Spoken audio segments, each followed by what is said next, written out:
Welcome to round 4 of the championship here at Circuit Zolder in Belgium. Last week, Christoph Verstappen triumphed over Klaus Naring with Raphael Huel finishing third. And this week, Verstappen returns to his homeland for the first of 2 times this season, where the pressure will be on to deliver another strong performance. Zolder's 4-kilometer layout, known for its tight chicanes and of course the drop down the hill towards the next chicane, followed by tricky corners, will test every driver's skill tonight. With the championship heating up, stakes couldn't be higher, especially for Verstappen on familiar ground. Expect fierce racing at this iconic Belgium track. I'm John Dalton, your lead commentator. Alongside me in the booth, Matt Malcolm, with Jesse Lee on the cameras, and of course all of our live stewards next door. Welcome, everyone. Hello, John, and hello to everybody at home. Today, this track is going to be one of attrition. With both the layout of the track and how the cars are balanced, it's going to take a lot of strength and a lot of courage to take this top step here today. From the harsh chicanes at turn 5 and 6, followed by the much steeper chicanes at turn 8 and 9, drivers today are going to push the limits without upsetting the delicate balance of the car, or even pick up those delicate track cuts which are quite common in those tough chicanes. But it doesn't get any easier elsewhere. With multiple braking points and long curves corners of the means of sector 1, drivers will need to be on their toes if they're going to be able to be on top of their game and not get cut out by the competition. Yeah, absolutely so, Matt. It's a very tricky kind of technical circuit in places. Looks very simple on the face of it when you of course look at the track map, but the Kleiner chicane turn 5 where Christoph Verstappen is here, very easy to play the curb lottery as you bounce over them, and how the car will land and of course how you've decided to set the car up for tonight will be a crucial aspect. So a bit of a change of livery for Christoph Verstappen. One to note for tonight, you can see the bounce there as he heads through the turn 7 sections. Of course the technically turn 7 comes all the way to this flat out right-hander before we head down the hill, of course, towards turn 8. A notorious passing place, lovely and wide as you approach the braking zone, but does pinch in on the apex quite suddenly, and again normally catches out quite a few drivers when they realize 3 into 1 sometimes doesn't go. Before you launch yourself, of course, down to the final chicane, of course, turn 10, where it's crucial to get a run out down the main straight towards turn 1. A poor exit here could see your opponent, of course, sizing you up as you go into the braking zone for turn 1. But benchmark laps about to come through. Les Stevenson, the first car on the road, a 1:41.9, immediately bested by Andy Boardman, and then immediately bested again by Christoph Verstappen. And as we say every week, Matt, of course, the M2's no tire blankets for the Pirelli tires, so it always takes a good few laps to get them into that window. So we're going to see fastest laps probably coming in the next 2 or 3 laps before we see drivers split the session down the middle as usual. Yeah, certainly.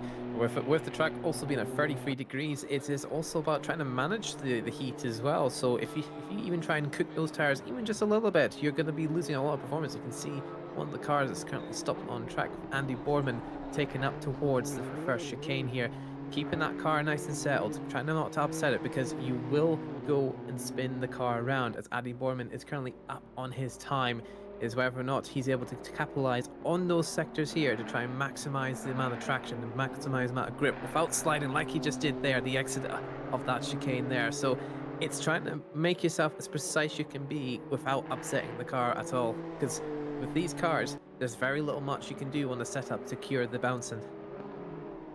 Yeah, of course, the M2 is a kind of club sport entry-level car into the realm of kind of rear-wheel drive platforms, touring cars, GT racing, in that form of motorsport. So, like you say, it's a very tricky car to set up. There's not a lot of changes you can do. So the ones you're able to do, should we say, of course, are the crucial ones. Is Andy Boardman wrestling the car out of the final corner towards the start line. He will go up ever so slightly on his lap, but will it be enough to take the top step? Not at the moment. A 1:40.940 for Andy Boardman, and in the background, Christoph Verstappen chasing down as well. So fingers crossed traffic isn't going to be too much of an issue here tonight. Drivers very spread out in the field, as you can see on the right hand side. Of course, grey icons indicate anybody on a valid lap, blue icons an invalid lap, and of course any yellows will be a car stopped on the circuit, as Tom Shipston improves to a 1:41.322 as he comes across the line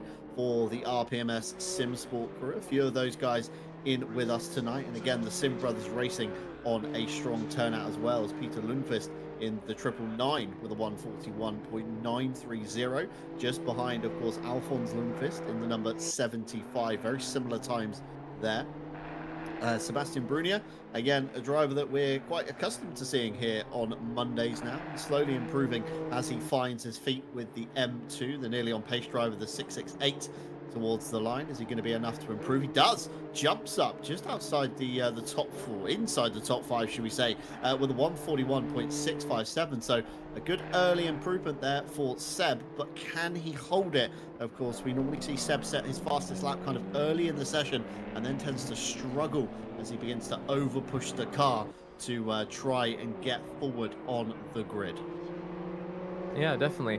I was just having a wee look on the telemetries at the minute. It seems like Verstappen just keeps invalidating no matter where he's trying to improve. So again, it's all about trying to maximize and try not get those invalidation laps. As he goes and parks the car over to the side, he just knows he's not going to be able to get much more out of those tires. Go over to Richard Phillips here, currently P11, 1.4 seconds off from pole, but he is currently on his way towards the final chicane here. We'll see whether or not he's able to improve on his time when he go around the corner. You can see he's slightly up on his time. He's got a good amount of time now of going through that last corner. Let's see where he puts him on here. As he goes across the line on there, brings him up to P6 and gets him 9/10 off from pole. Still a lot of time, still a lot of places yet to gain here today. Absolutely. So as we begin to see the halfway point reach, lots of drivers electing to come back to the pit lane. Tom Shipston, Richard Phillips, two of them. Peter Lundqvist will be the next car into the pit lane. We've of course seen Christopher Streppen already back to the garage and back out again for his kind of second stab at it. So drivers electing to almost split this down the middle tonight. And we've not seen too much of this man here, Klaus Nyring in the number 23. He's had a good run all season, inside always the top kind of handful of positions, and of course we'll touch on championship standings later, but second currently on the road, just behind Christopher Streppen and just ahead of Raphael Huell. So Huell looking quick in P4, Verstappen as we expect him to be, of course, out towards the front, and Klaus Nyring there pushing into the final chicane, seeking an improvement. It's going to have to be a good one if he wants to be within touching distance of Huell, Boardman, Lawrence and Verstappen. Shortens the run to the line all the way to the left, comes across the line, and it's a 141.370 and tied with Richard Phillips for that P6. Yeah, definitely. So with 6 minutes to go, it seems to be that a lot of drivers are onto, with Callum Kerrigan improving on his time as well as he progresses onto P12. Again, a lot of these drivers gaps are still a little bit bigger than last week, so hopefully we can see some more people start to climb on the times as the time ticks down as we go into Matt Stevens in the RPMS Sim Sport, which is the only car which right now is on a valid lap. He's still gaining on his time, which a lot of the other drivers here, looking at the telemetry, not very many people are improving on their times at the minute, but you can see Matt Stevens is able to improve on his time. So it'd be interesting to see how much more he's able to gain on this lap. Yeah, absolutely. So as he comes down the hill, of course, towards the heavy braking zone of turn 8 before the quick kinks of turn 9, the kind of little S-bend here in the straight as they head down towards turn 10. He's going to be seeking a good improvement, of course. P22 at the moment, right at the back of the field, just behind Philip Rieha and Peter Varga. Again, not usually where we see Matt Stevens in the 777, so he's slightly up coming out of the chicane, but may not be enough as he comes towards the line. Let's see where he ends up. Across the line, good improvement, 2 positions up, but still more in the tank, I can only assume, for the RPMS driver, because Matt, we don't usually see Mr. Stevens down this point as he runs wide at turn 1 into the gravel. That's probably going to be invalid, but he's electing, there he goes, off to the pit lane, so that'll be a fresh set of Pirellis, probably a lighter fuel load, and he's going to give it another shot next time by. Yeah, no, definitely. With this sort of track car combination, as I said, it's a battle of attrition. You need to get the car right. You need to make sure the balance is happy through not just certain corners, but through the whole entire lap. As a lot of places there, you can slip up at the very smallest opportunities and you will ruin it for yourself. As you see Peter Varga trying to clip on the very inside, trying to hook onto the apex here. So going round onto these tracks here, especially with these high curbs, which can really upset the car, it's going to be proving really detrimental that they can keep the times down as low as they can going through the rest of the qualifying. Yeah, you've really got to minimise the time loss, should we say, over these curbs, and of course these tighter, kind of twistier corners. Lots of invalid laps, as Jesse mentioned earlier on. You see Les Stevenson there wrestling the wheel as he comes out of turn 4 down towards, of course, turn 5. It's another passing. It's another corner where passing isn't really possible into 5 hops over both of the curbs. The rear end a little bit bouncy there as it comes under the Assetto Corsa bridge, down the compression of turn 6 before setting himself up for turn 7. Of course, easy to pick up a track limits warning here as the cone has already been battered out of the way, so no real indication unless you're wise to the knowledge of Zolder on where that limit truly is. Of course, flat through the exit of 7, a little bit of a tweak on the wheel there as the rear gets unsettled, over the rise, down the other side and into the heavy braking zone of turn 8, possibly the longest corner name ever on a track map I've looked at, hence how we're referencing turns tonight by turn numbers rather than their physical names. Now Les down towards the final chicane, of course the left-right sequence, again pit entrance straight ahead always catches people out in the race when people go for their mandatory stops and not really expecting cars and really throwing themselves off. Les Stevenson out of the last corner towards the start gantry. He goes up into P11 for Les. That's a 141.567, just outside the top 10. Not too far behind Victor Nordquist and Christian Lindgren in that sense. So it's only going to be a small improvement, Matt, if he does want to creep forward a few more rows. Yeah, definitely. I think as we're coming up to the final stages of qualifying, there's quite a few drivers here that are improving, but not by much. As you can see, if we go back into Shipson here, he's coming up onto the line here. He's getting a little bit more time, but he's just able to get himself into the top 5 position there. So that's going to be proving a bit useful getting into the race setting. But as you can see through the telemetry on here, not very many, if they're on valid laps, they're not gaining by much. So we're kind of at the point now where we're seeing the maximum these drivers are able to push without having to upset the car at the point where they're accidentally spinning the car or just losing control where they're losing all that time. As we go into Nyring, he's on the right at the back of I think that is Les Stevenson's car at the back there. So he's going to be impeded by this slight bit of traffic as well. So it's a tight opportunity. It's a matter of just trying to put yourself into right position. As we go through over to the nice hard braking zone here, he is still up on his time. So he does have, yeah, so both Les and Nyring is actually currently up on their time.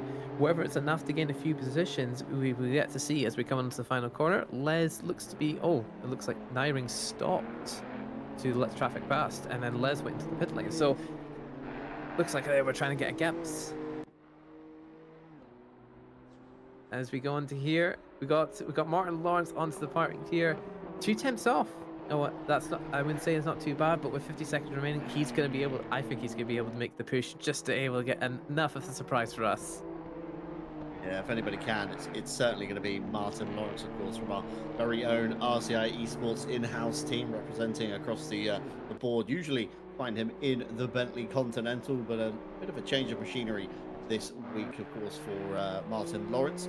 Raphael Huell, one of your title contenders at the moment in the fantastic Volkenhorst Motorsport liveried car. One of my favorite ones, I think, on the grid at the moment. He comes down into the final chicane, sets himself up over the curbs nicely, might have enough time in the session for one more lap, and I think he does. Coming towards the line, Raphael Huell up into P2, jumps ahead of Martin Lawrence, who is of course on another lap. Huell will have another lap to go as well, so both competitive drivers on the field at the moment. Martin Lawrence, we're being told in our ears, actually invalid, so this lap will not matter to Martin in the number 171. He's probably going to use this time to practice that pit entry. Klaus Nyring just behind, of course. We saw him earlier on stopping to let traffic go and finding his way back into the field. Andy Boardman slightly out of contention. Usually see him a few more positions up, of course, challenging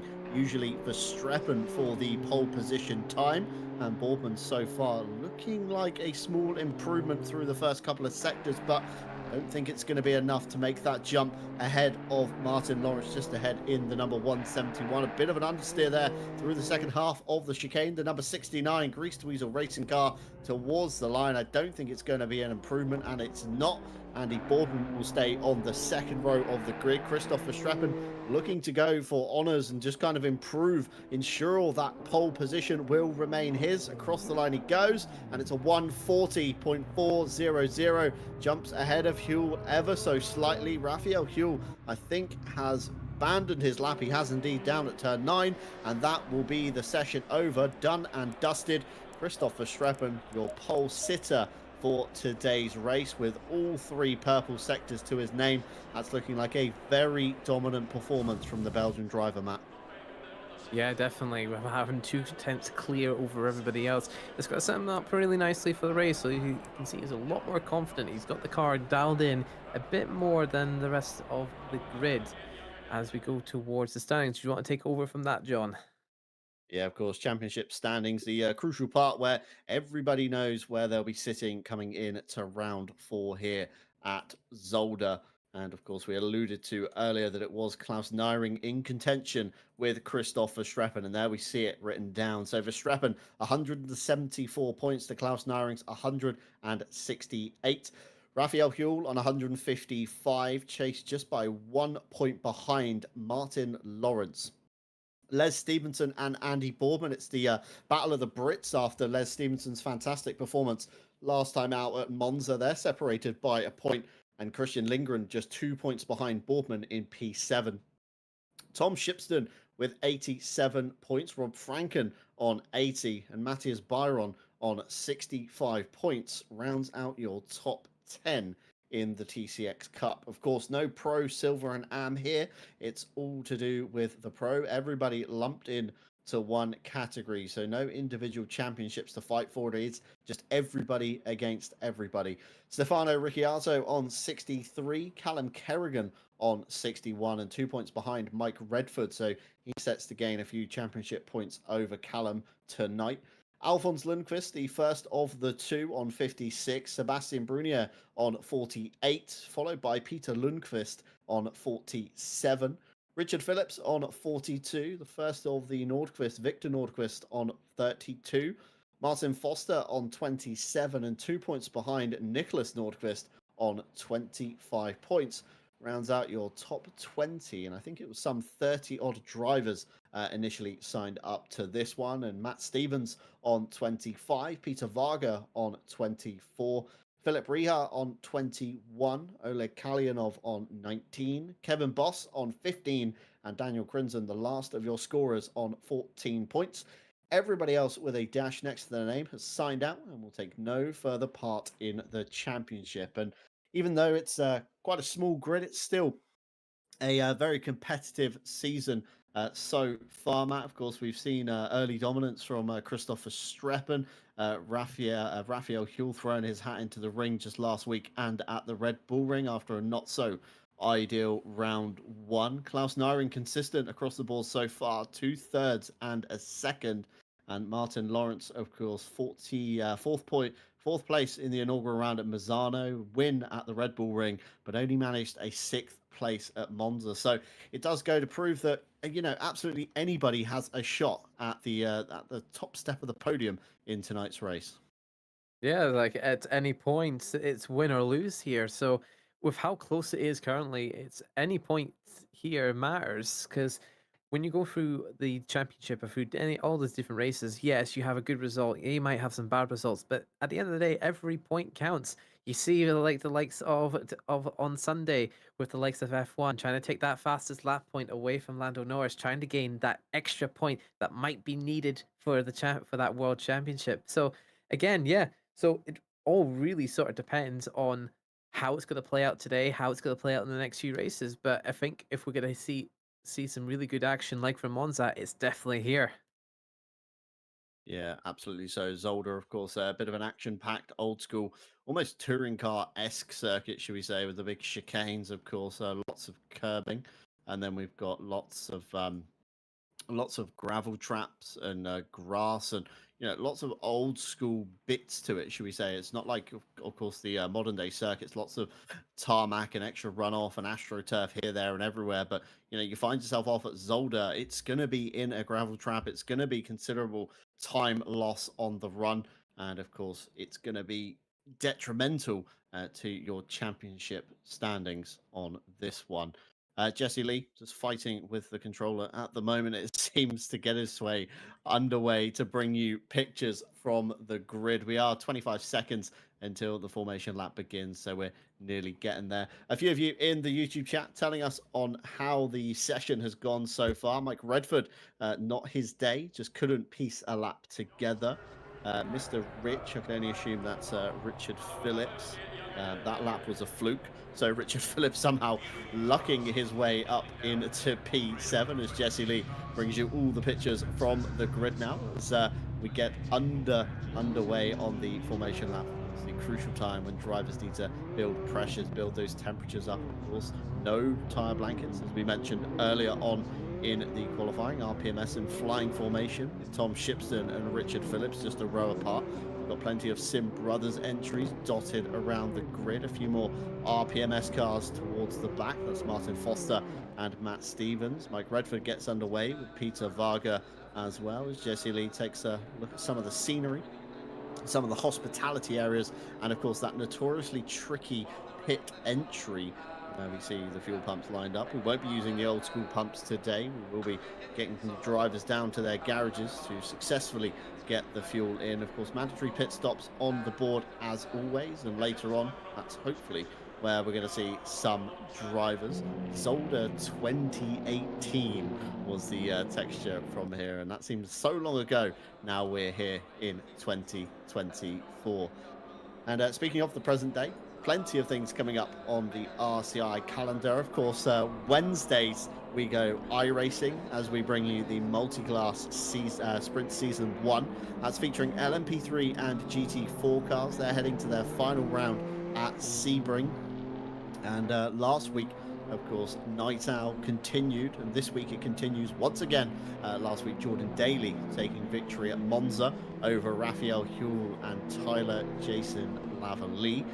Masatoshi Kaneko took silver honours from Philip Rihar and Damian Lowe. And this week they head to Barcelona as Jordan Daly takes an early lead in pro standings, and Masatoshi Kaneko leads Philip Rihar in silver by just 5 points. So championship heating up there. If you do want to get your name down for either of those two events, of course, head on over to the website racerci.com, where you'll also see our esports series. That's with an esports leg and a community series as well. And for the first time in RCI history, prizes on the table for the community series. So if you're interested in winning yourself some lovely IMB Racewear gift cards, head on over to the community series, see if your team has a chance, and maybe get your name down as we head to round 2 in just a few weeks' time. That's for the IMB Racewear 6 Hours of Silverstone.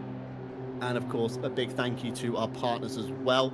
They're revolving round at the bottom left-hand side of your screen, and I'm sure by now they need no introduction onto who they are. AK Esports, Ghost Setups, and Moser Racing for this year. But drivers, of course, already in their formations. Christopher Streppen on the right-hand side of your screen. Raphael Huell will have the outside into turn 1, but will become the inside once we get to turn 2. Martin Lawrence on the second row with Andy Boardman alongside. Who will get the better jump? RPMS in the background again. Could they stack up in team orders, touring car style? But it's a good getaway from Christopher Streppen across to the outside of the corner already. Raphael Huell finds himself with Martin Lawrence up the inside, although Huell will be able to go defensive into turn 2, but side by side they will go. Andy Boardman now having a lunge at Martin Lawrence early on in the race, and with 3 wide in the background, Matthias Byron, Les Stevenson and Sebastian Brunier as they come through turn 3 towards turn 4. It's going to single out eventually, but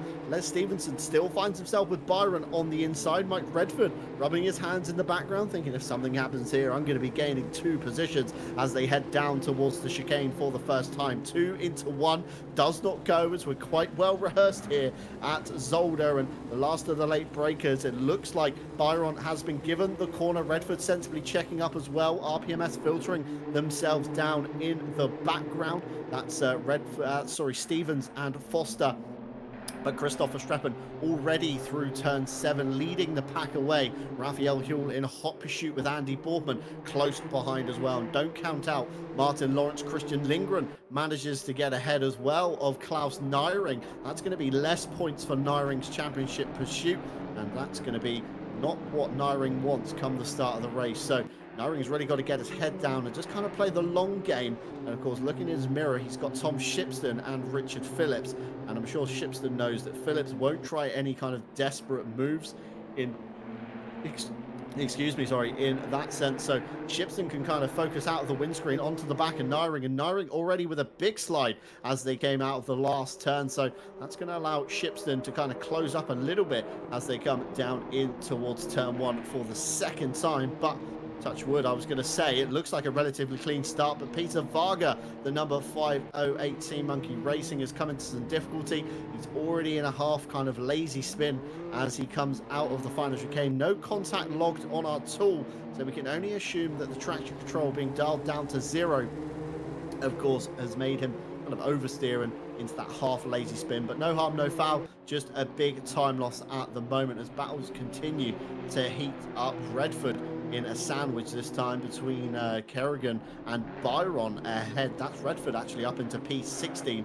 The timing tower there would go already a little bit lazy come the start of the race. In the background, Matt Stevens wiggling out from behind Kerrigan to try and psych him out as they head down into the chicane for the second time. But relatively speaking, Matt, looks like a semi-clean start from everybody. Yeah, semi-clean. A few close calls here and there, with some people touching the gravel here and there.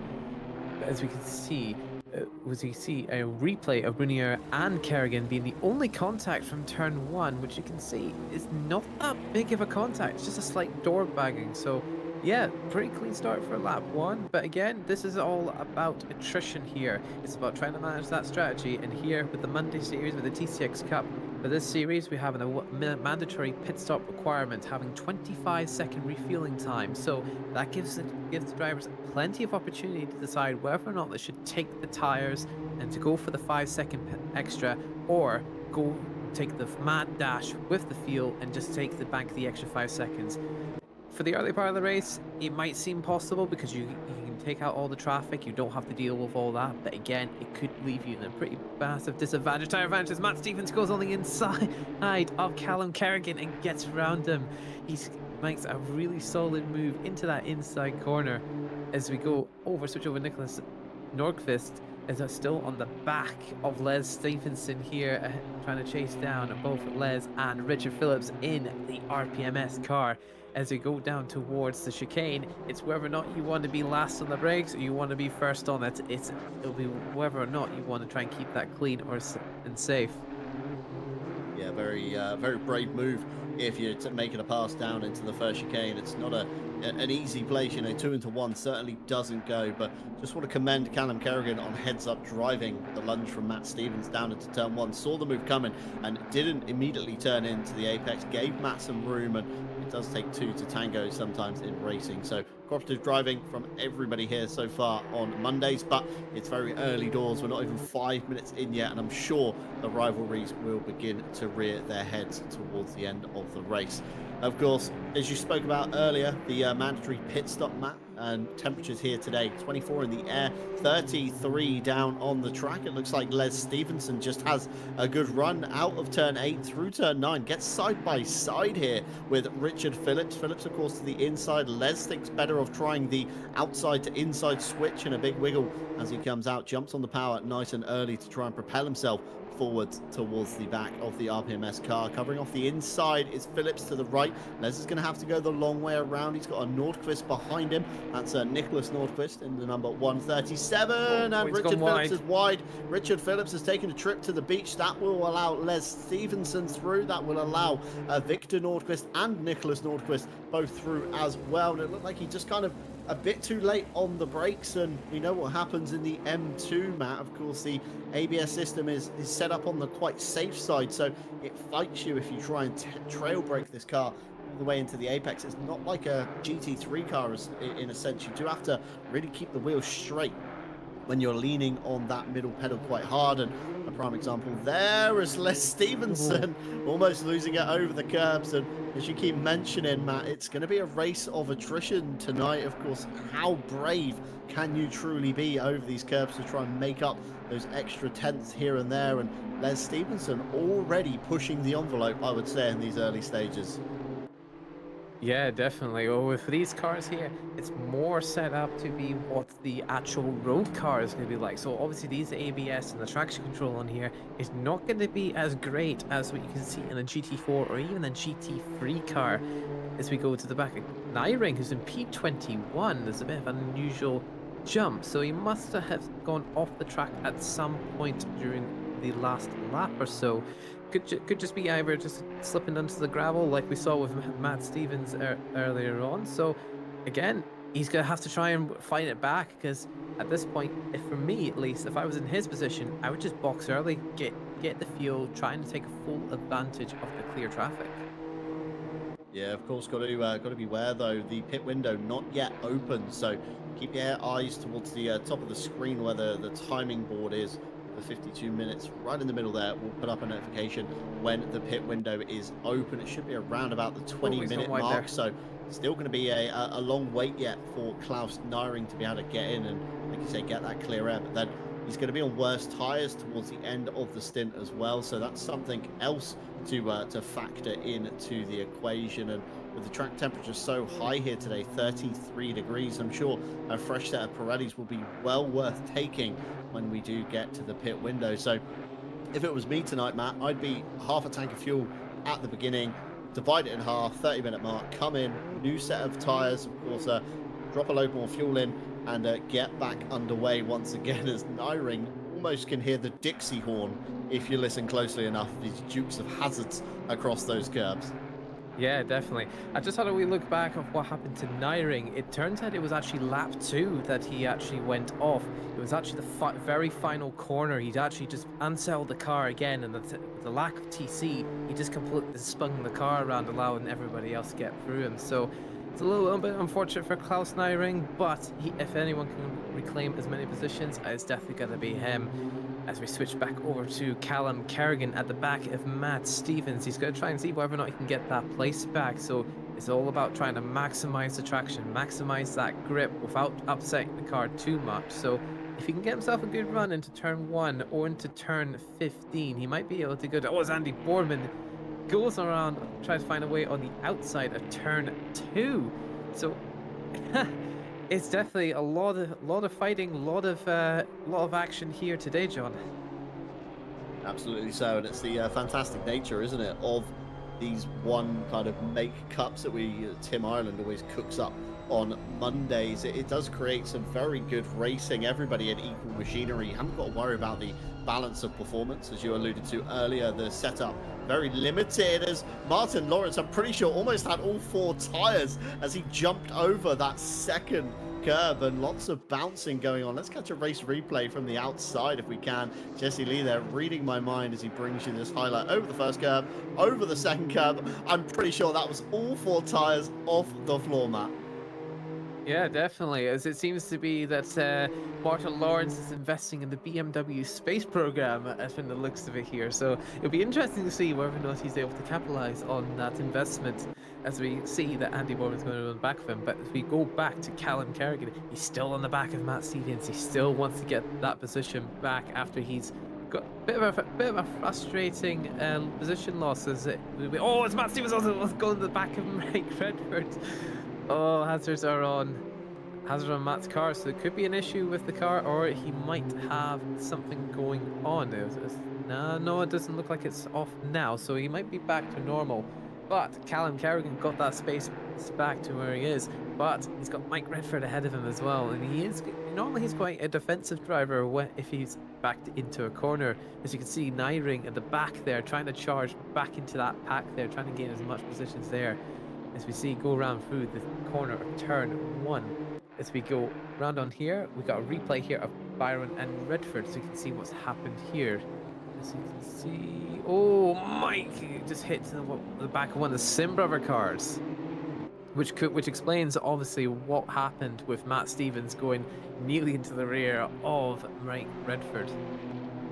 Yeah, maybe the hazard's coming on as well, just to alert drivers behind. That's some very fast kind of button pushing on the steering wheel to get those hazards on in time before that even made the apex. So good heads up driving there from the RPMS camp. And speaking of which, they have been very helpful to us up here in the booth. They've elected for different colored mirrors on their cars for this season so far. So it's certainly made it a little bit easier. Richard Phillips sporting a set of red mirrors on his car. I think Matt Stevens with a set of RPMS kind of blue mirrors on his car, so that keeps it nice and neutral.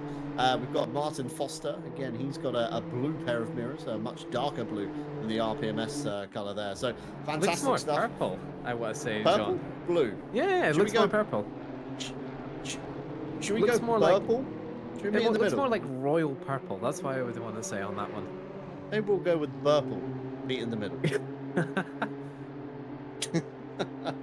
Jesse Lee definitely arguing the purple side in our ears as well. So I think I'm slightly outnumbered in the box here tonight. But Matt Stevens getting a good run on Callum Kerrigan as he comes out of the final chicane. Got to be careful coming into turn one. We've seen a few passing places already done here so far, and we're already 13 minutes in. But Stevens closing up behind. Knows Martin Foster behind him isn't going to make a move. So keeps it very safe for Matt Stevens, as Jesse Lee alluding to the time loss that Christoph Verstappen has had out front. Was leading by a considerable margin, although maybe a mistake has happened, Matt. I'm not sure if you can find anything in your replay as he heads over the curbs, very greedy on the second set as well. And Raphael Huell closing in, and with him, of course, brings Martin Lawrence and Andy Boardman. They've been duking it out. I think Boardman has been playing it sensible behind Lawrence, almost knowing that they both have the pace to draw up to the back of the lead duo and maybe turn this into a four-way fight as they head through turn 7, over the hill, down the other side towards turn 8. Huell not going to be close enough to make a lunge, and Boardman certainly closing up very confidently into turn 8 onto the back of Lawrence, but Lawrence maybe with that better exit. And just in the background, don't forget Christian Lindgren, 3 seconds off the back, but we've seen it before in previous rounds, haven't we, Matt? You know, drivers start squabbling, and that 3-second margin will come down very, very quickly. Oh, definitely. And just to follow on what you were saying between Verstappen and Huell, I wasn't able to find anything on what's happened with Verstappen, so it looks like Huell's been able to pick up the pace and able to bring on the pressure towards Verstappen. So really, I think Verstappen's starting to feel that pressure now with not just one, but 3 different drivers behind him trying to chase down that lead, trying to chase down that championship points that they're desperately needing, as Martin Lawrence also has the fastest lap. So again, those 4 drivers are going to be sticking together very closely for the next few minutes. So again, it all really sort of depends on how the strategy is playing out for the remainder of the race.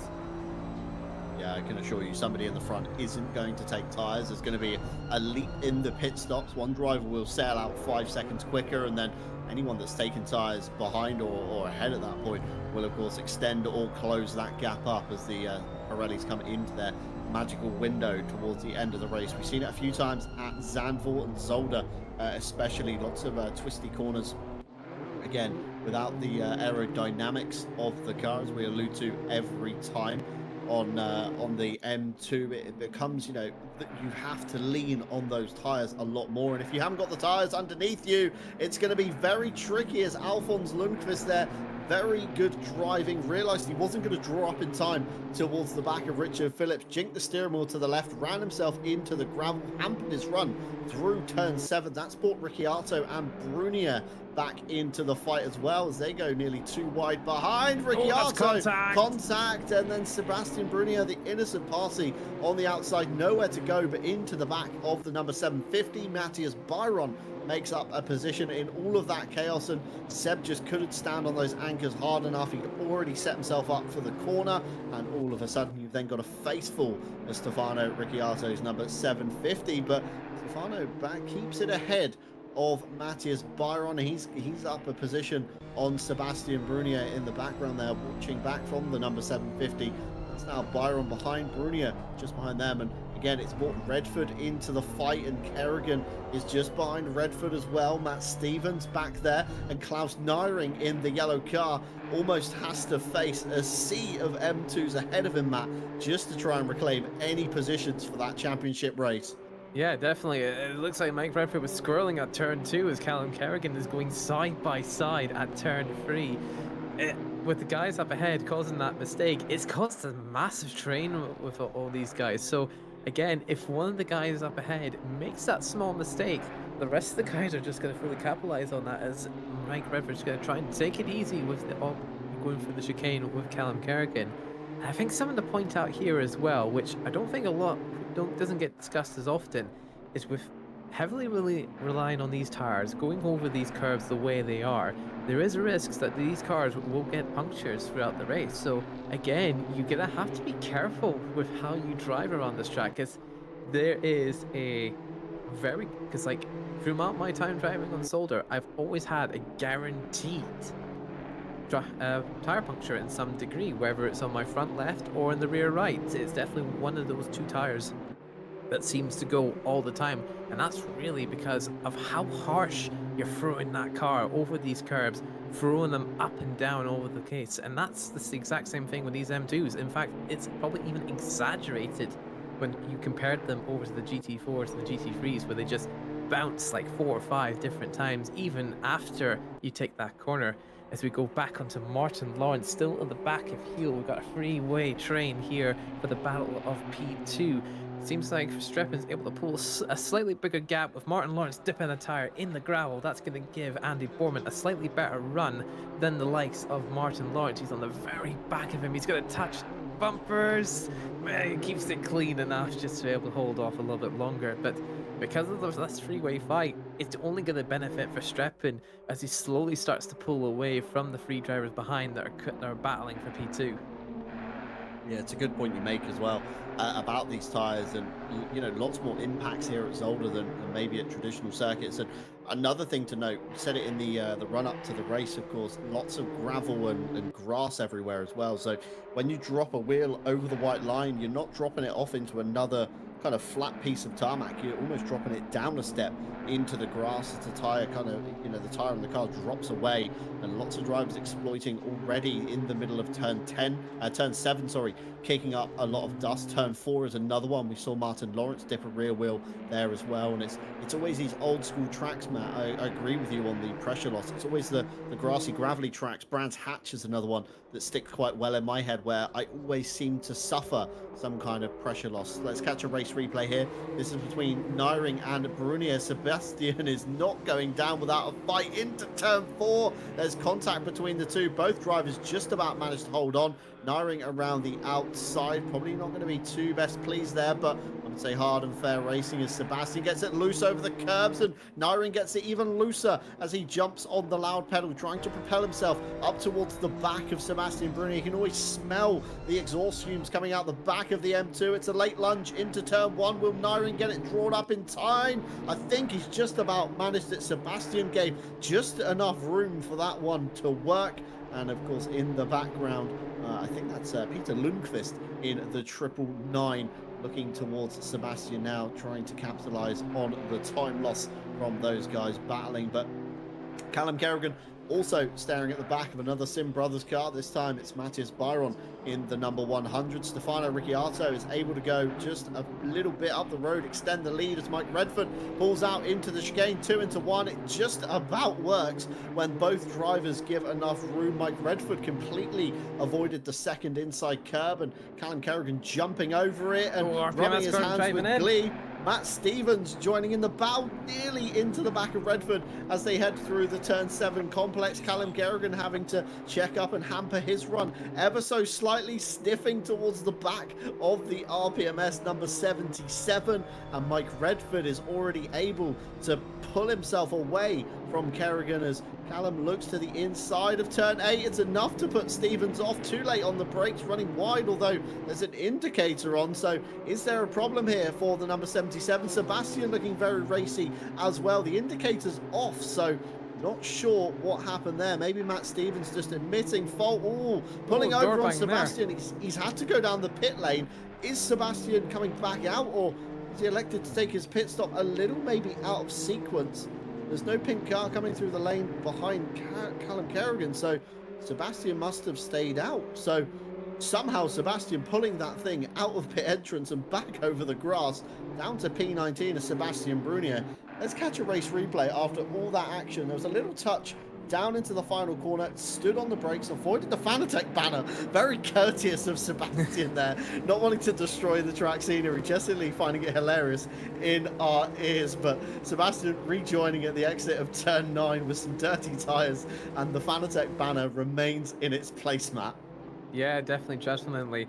But if it was me, I would just take the pits, really. At that point there, if you were going to be forced to the pit lane, I would just take it. But from what I saw, it definitely looked like that Matt Stevens did the overtake in slightly illegally, because like when you try and go in that point there, it looks like that he just took that chicane curb far too much on the inside. So I think that's why he was trying to give it back. I think that's why we saw the indicators there, because if he did that without breaking through that point there, he definitely would have got a track cut from that specific part of the chicane there. As we still go onto the back of Martin Lawrence here, the fight for P1 is still going on strong, but Verstappen is still able to pull a slightly bigger gap. He was 0.7 about a couple laps ago. Now he's extended it up by 4 tenths. So with all the fighting that's been going on between the other 3 cars right behind him, it's definitely going to be helping him out. But again, it's about the strategy. It's about trying to make sure whether or not you want to take the tires and maybe even reduce that risk of a tire pressure loss, or even reducing that grip, or you can just hope and pray and just dive in for just your fuel. I almost think Raphael Huell at the moment driving in the mirrors somewhat. He's looking more behind him than kind of ahead of him, and that's allowing Christoph Verstappen just to draw away.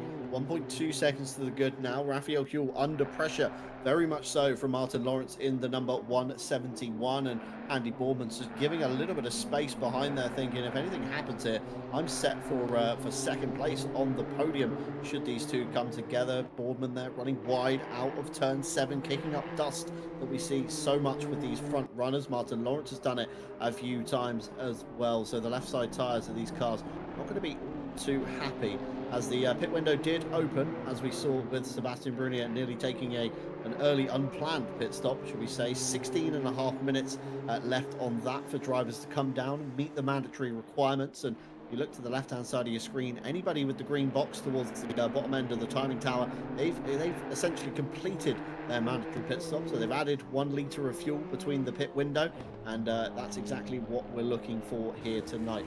Whether you whether you add 1 litre, 10 litres, 15, 20, however much, still going to cost you 25 seconds in the lane, and tyres are going to be the additional 5 seconds as drivers coming out of the pit lane. It's a very awkward rejoin into the middle of turn 2, so you've got to be careful that you're not interrupting anybody's fight coming behind as Callum Kerrigan cycles through. Les Stevenson will be the next car down the lane as well to clear his mandatory stop, coming in from P9, so just inside the top 10 as your race leaders continue to battle on. There's traffic ahead. That's Matt Stevens in the number 77 RPMS car, and could this be, Matt, the ideal time for some of these guys to come down the lane? Yeah, definitely. We saw a violent reaction from Martin Lawrence going through that chicane there. So that bounce from at the right in the back there. As we go over to see a replay of both Nyring and Mike, so we can see that Nyring's one in the back. Oh, he's just... Oh, that's a bit of a late reaction there from Mike. But also, there's a bit of a opportunistic dive from Nyring as well, as he's being a little bit impatient here, trying to going around to get as many places back as he can, but that's hindering him if he isn't being patient, if he isn't going about from there. Like, as we can see, there's a few people here that's starting to pick up penalties. As do you want to take it over for me, John? Yeah, penalties are coming in a little bit. Mike Redford, of course, with his 5 seconds, and Matt Stevens netting 5 seconds as well. So McKenna McConnell reporting to us tonight from the team of stewards. The first one comes through from an incident lap 6, turn 14, involving the number 100 and the 95. It's a 5 seconds for the number 95. That's just ahead there. Mike Redford comes zooming into shot into the back of Matthias Byron. That was deemed a late reaction to the car number 100 braking ahead, and of course deemed at fault there. We then got a racing incident minor contact. We'll gloss over that one. We then got a lap 9, turn 13 from the 75, the 750, the 668, and the number 100. It's a warning for the car 750 for avoidable contact. That was Stefano Ricciardo, of course, kicking everything off down at turn 8 into the back of the number 75 he went. Sebastian Brunier getting involved there as well, and that brought a few more drivers into the fight. And then we've got another one, lap 11, turn 5 on the 23 and the 668. That was Sebastian Brunier and Klaus Nyring, I believe, when we saw them go through turn 4. We caught that one on the broadcast. A little bit of argy-bargy. That was deemed hard racing by the stewards. And then lastly, but no means least, lap 12, turn 15, involving the 668 and the 77. This is for the previous one I've just read. This is the hard racing incident. Both drivers not wanting to give an inch, and of course it's one of those tit-for-tat moments where both drivers maybe could have done something different, but no harm, no foul. Just a little bit of a time loss for them involved. And then lastly, incident lap 12, turn 15, as Andy Boardman messes up the final chicane, has to split the pack between Martin Lawrence and Raphael Huell. That's a heart and mouth moment. Oh, that could have been very devastating there. That was some very good avoidance from Andy Boardman. Saw the gap and threaded the needle, but that's going to be considerable time loss for the number 69 Greased Weasel Racing, and probably a brown overalls moment, certainly for Martin Lawrence if he saw that one in the mirrors behind.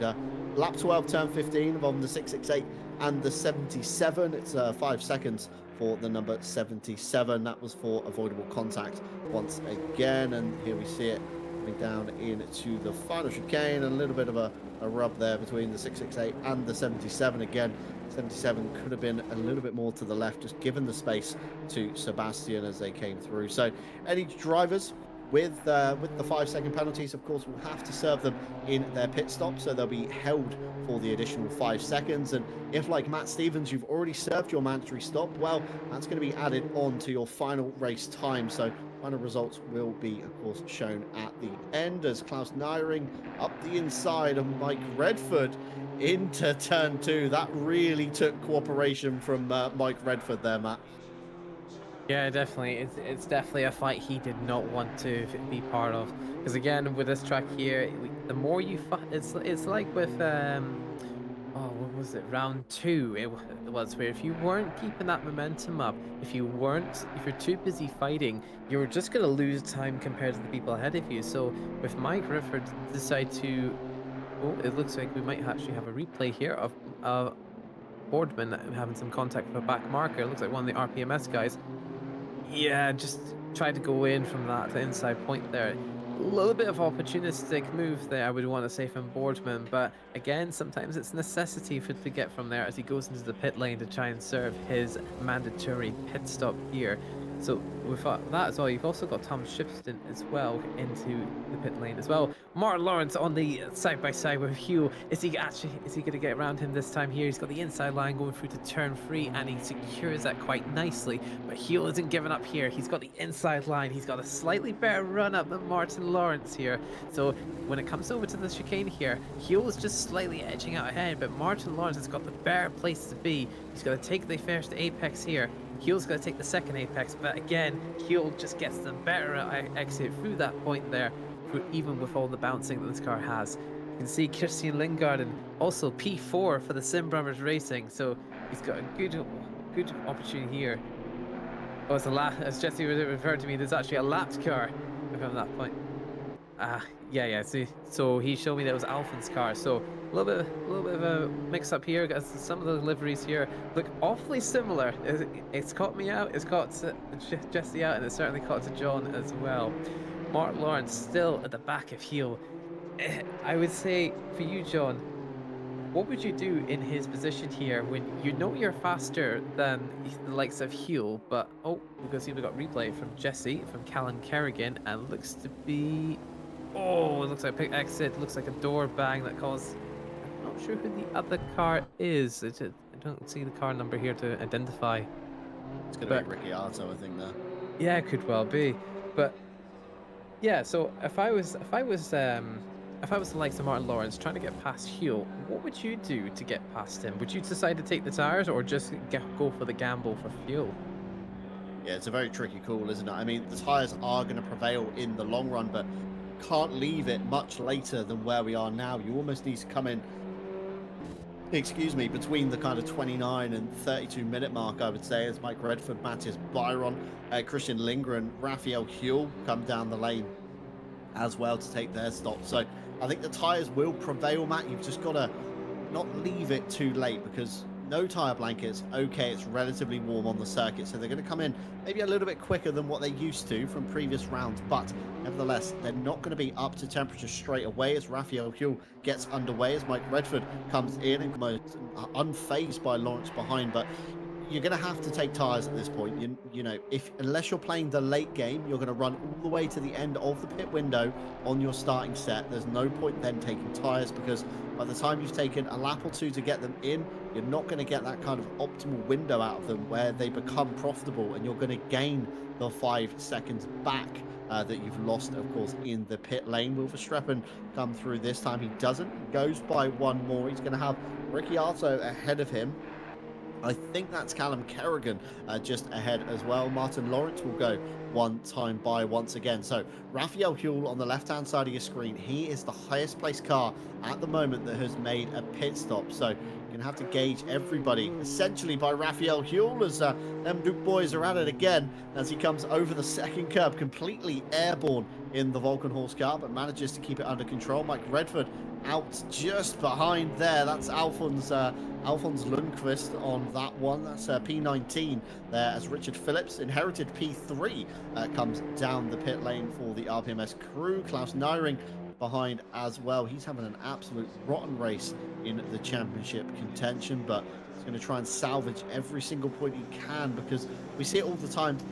Shorter races, drivers have a terrible start, they kind of throw in the towel and call it there. But when you're in the championship fight about halfway through the season, you really can't afford to throw away any kind of points, because coming into the final round, it could be just a handful of points when we reach Spa that separates everybody at the top of the field. Yeah, definitely. As we see Christopher Verstappen, a little bit of a slide there as he tries to go through all the lap traffic. But yeah, I agree. It's definitely one of the things that you just have